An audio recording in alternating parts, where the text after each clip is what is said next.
Thanks for joining us today. I'm meteorologist Taylor Cox, and we are tracking storms across both the east and the west coast. So what we're going to do is we're going to tell you about two different tropical systems that we're watching. We've got Priscilla on the west coast in the Pacific, and then we've got another area that will not be named. We're going to call it a nor'easter or a confused tropical storm.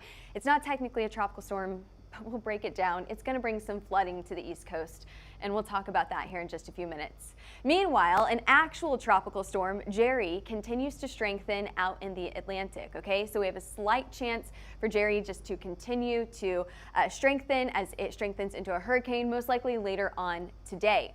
Now we're also bookended by that coastal flooding, and I actually put it on here not once, but twice. Why? Because we've got both the East Coast and the West Coast expecting flooding over the next few days. And then we've got another big factor to the forecast is a ridge, a high pressure system that's not only going to squash our severe weather over the next few days, but it's also going to keep those temperatures very warm. So it's fake fall right now for a lot of people who are cooling off across the country, but warm temperatures rushing back in by the weekend. Hey, let's take a look at what we saw yesterday. Yesterday, we saw a few showers and storms across central Kansas. We got one hail report in this area. And hey, our big storm yesterday was just south of Albuquerque. I looked at this about 6 o'clock last night and I said, holy moly, this is warned for golf balls. Look at that. Not very long. It didn't produce too much, but we did get a few hail reports out of it yesterday just south of Albuquerque. You can see that storm weakened pretty quickly as it continued to track to the southeast. Now taking a look at our setup across the U.S. Now that cooler air is all thanks to this cold front that stretches along the east coast right now. We have a low pressure system that's sitting out in West Texas, bringing a few showers and storms this way. Nothing that I expect to go severe. And then we've got a lot of activity farther off to the west, which we'll talk about. We've got a lot of activity farther off to the east, which we'll talk about as well. All right, let's get into it. Let's first talk about temperatures, and then I'm going to get into the overall setup of this forecast. So we're going to talk about a high pressure system, multiple low pressure systems, why are temperatures getting warmer over the next few days. We're going to address all of those questions. So let's first talk about the jet stream. We've got a low pressure system sitting out in the west coast, and that's creating a trough, a dip in the jet stream. We go back up with this high pressure system that's sitting across a good portion of the U.S., and that's what's keeping us so warm over the next few days. Now, while it may feel pretty comfortable right now, 10 to 15 degrees warmer than what we would normally expect this time of the year is coming this weekend. So let's say you're normally at 75, you may be in the upper 80s by this weekend. So all of that thanks to this ridge of high pressure that is sitting just on top of the central portion of the U.S. We've got another thing that's going on our forecast. We've got Priscilla that's down in the Pacific right now, but what this is going to do between these two systems, that low and this high, is it's going to funnel in all of this moisture into places like California, Nevada. What we're going to see is moisture continuing to just pool in this area. It's going to drop a ton of rain on this area in the desert, on burn scars, and it's going to create a flooding issue as we head into the weekend. So you can see Priscilla getting a little bit closer to the west coast. Now let's take a look at that severe storm risk for today. I talked about that ridge of high pressure bringing in warm air. It's going to squash all severe risks, okay? So we don't have a marginal risk today. We're not expecting large hail. I actually put our largest hail size for today if maybe we could get a pop-up storm at nickel sized. Not very large at all. No significant hail expected today. No significant wind expected today either. So what are we watching for? It's going to be a flood threat. So again, let's start on the west coast. Let's go back to Priscilla, which is moving up just to the south of the west coast, not technically going to make landfall. What it's going to do is it's going to bring a lot of moisture in this area.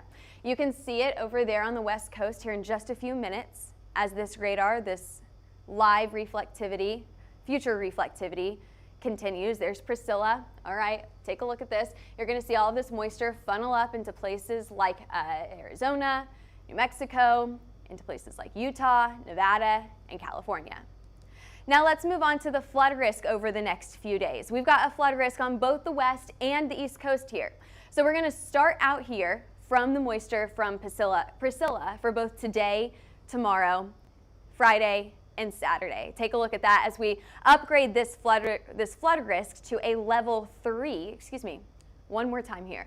We upgrade this flood risk to a level 2, which means that scattered flash flooding is likely as we head into Friday and Saturday. Then our attention turns to the East Coast as we've got a low pressure system that's going to sit just off the Carolinas and spin and spin and spin and dump tons of moisture on this side of the U.S. as well. Of course, all of this comes at a time that we've seen tons of flooding in this area.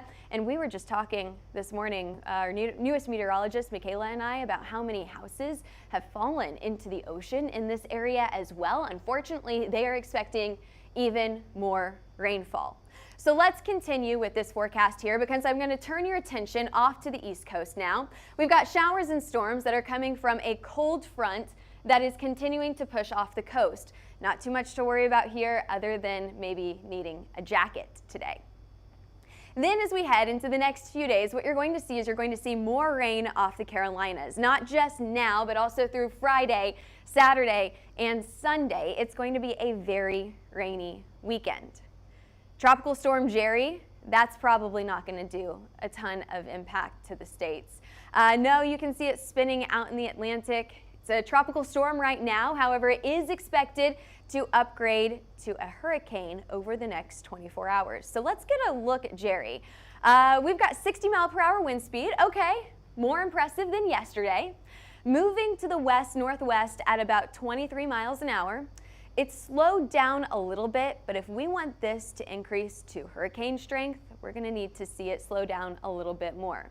That pressure at 1,000 millibars right now, again, we'd like that pressure to be a little bit lower if you want a hurricane from this. Now, this hurricane is most likely not going to impact any islands or population in specific.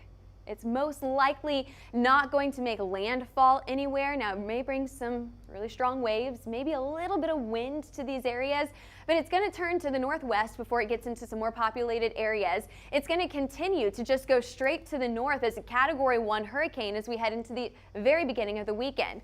Staying to the east of Bermuda now, we're going to continue to see this move to the north, and by about the time it gets parallel with Bermuda, that's when this thing starts to weaken as it reaches the higher latitudes.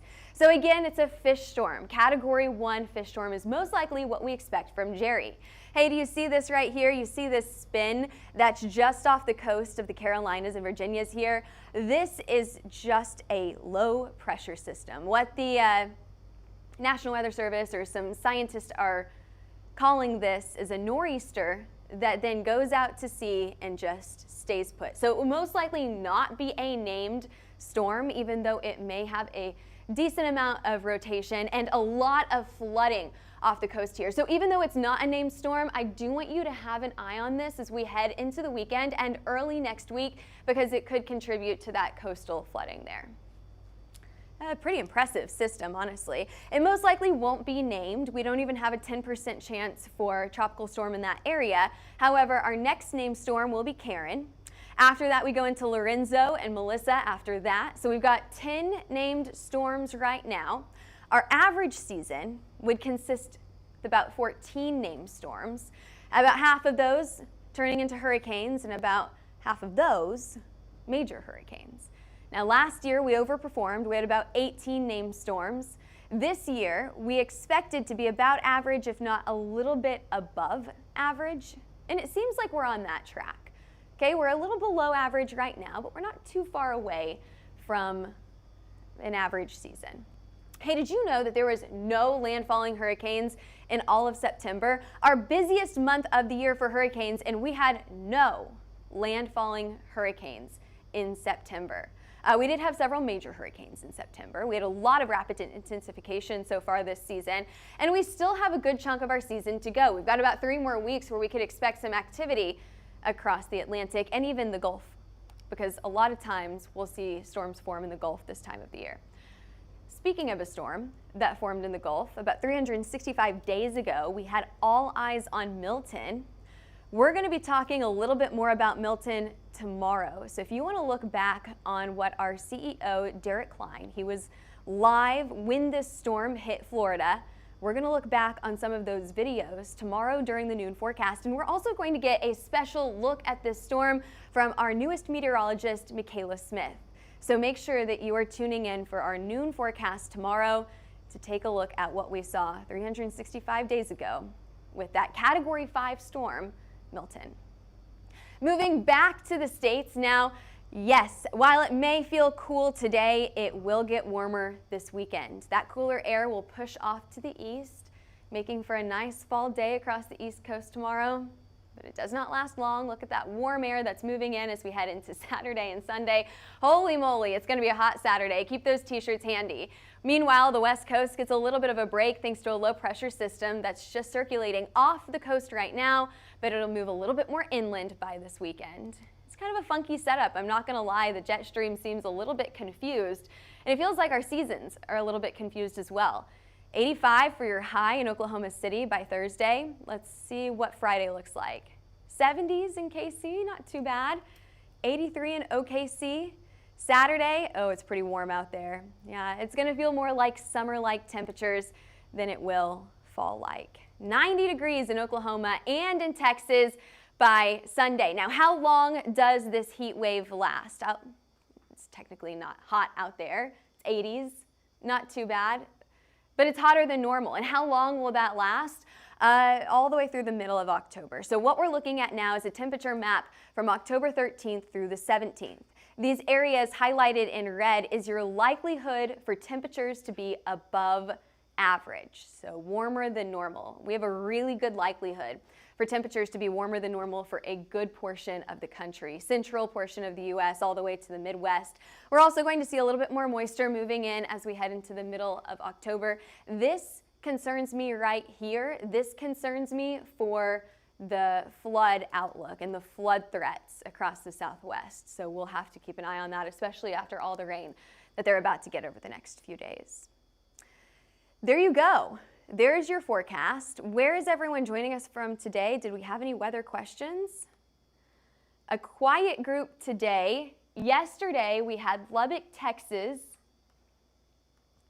Questions about Chicago yesterday as well. Jacob said, hail in Chicago anytime soon. No, it's going to stay pretty quiet in terms of the weather in Chicago. You're going to see cooler temperatures today, but a warm up as we head into the weekend. Partly cloudy skies, but a good amount of sunshine this weekend. It's patio weather, not hail weather. Roger's joining us from Oklahoma City right now. Thanks for joining us. All right, I think those are all of our weather questions or locations from where you guys are joining us across the country. Thanks for joining us today. I'm meteorologist Taylor Cox. We'll see you back here for that special Milton update tomorrow at noon. In the meantime, make sure that you're following us on Twitter, Facebook, Instagram, YouTube, and TikTok, and give us a call if you're interested in a wind, hail, or tornado map. That hail that was tracked in New Mexico, just south of Albuquerque yesterday, is up. That map is up at HailTrace.com, so head over there if you have any questions or want more information about that map. Head over to info@HailTrace.com, email us with any questions, or give us a call at 855-334-4245. All right, thanks for joining us today. I'm meteorologist Taylor